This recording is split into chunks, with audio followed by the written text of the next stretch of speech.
नाज़रीन, कराची में गुलशन मेहरान जी allottee supreme court का मुतालबो कयो आहे त प्लाटन जो कब्ज़ो ॾियारे खेनि इंसाफ़ फराहम कयो वञे।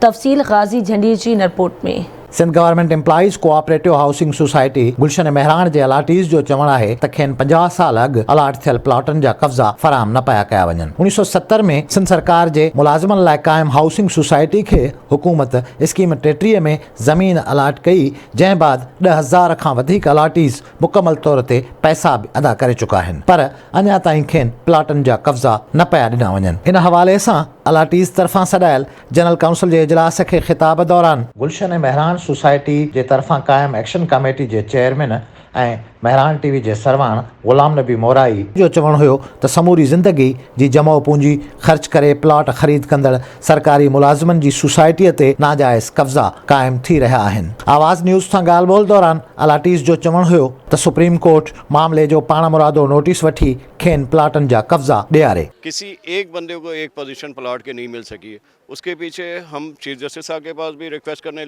जा चुके हैं और मुख्तलिफ हमारे केस भी चल रहे हैं मुख्तलिफ जगह पे, लेकिन सोसाइटी इस सिलसिले में अभी तक हमें कोई रिस्पांस नहीं कर रही। किसी एक बंदे को एक पोजीशन दे दे कि भाई ये तुम मकान बना लो, ऐसा नहीं हुआ। 68 की सोसाइटीज़ हैं और मोर देन 15,000 अलॉटीज़ हैं इसमें।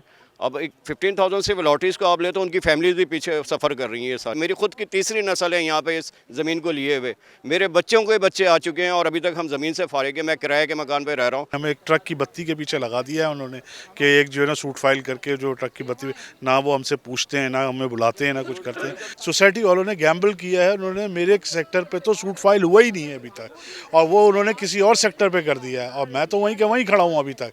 तो बहरहाल मेरी मेहरबानी करें, मैं चीफ जस्टिस साहब से गुजारिश करता हूँ कि सोसाइटी वालों को बुलाया जाए और पूछा जाए, बल्कि उनको ये तो कंटेम्प्ट ऑफ कोर्ट किया है इन्होंने।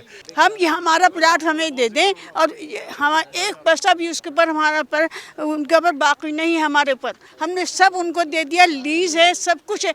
अब ये अगर हमारा ये लीज भी कोई दूसरा कब्जा कर लेता है तो फिर तो हमारी लीज से कुछ फ़ायदा नहीं। हमारा मुतालबा है हमारे प्लॉट के कब्जे दिए जाए। हमारे लीज प्लॉट है, हमारी 99 साल की लीज है। आई एम सेकंड जनरेशन, मेरे वालिद का प्लॉट था, उनका इंतकाल हो गया। हमारे यहाँ पे कितनी जुल्म की दास्तानें कि हम ये जो सोसाइटी है बेसिकली सिंध गवर्नमेंट के गरीब एम्प्लॉयज़ के लिए थी। बशीर अहमद सिद्दीकी साहब ने लॉन्च की थी। मेरे वालिद मोहतरम गवर्नमेंट एम्प्लॉयज़ थे, ग्रेड 16 से नीचे के। जी सिंध एम्प्लॉयज़ में सिंध एम्प्लॉयज़ की औलादें हैं। 50 वरियां अॻु पंहिंजे अझे लाइ रक़मूं जमो कराईंदड़ केतिरा ई सरकारी मुलाज़िम रिटायरमेंट बैदि ही जहान बि छॾे चुका आहिनि। हाणे उन्हनि जा ईंदड़ नसुल खेनि अलाट थियल प्लॉटनि जे कब्ज़े लाइ दरबदर थी रहिया आहिनि, पर केर बि संदन वाहुर करण लाइ तयारु कोन्हे। कैमरामैन फराज़ मीरानी सां गॾु गाज़ी झंडेर, आवाज़ न्यूज़, कराची।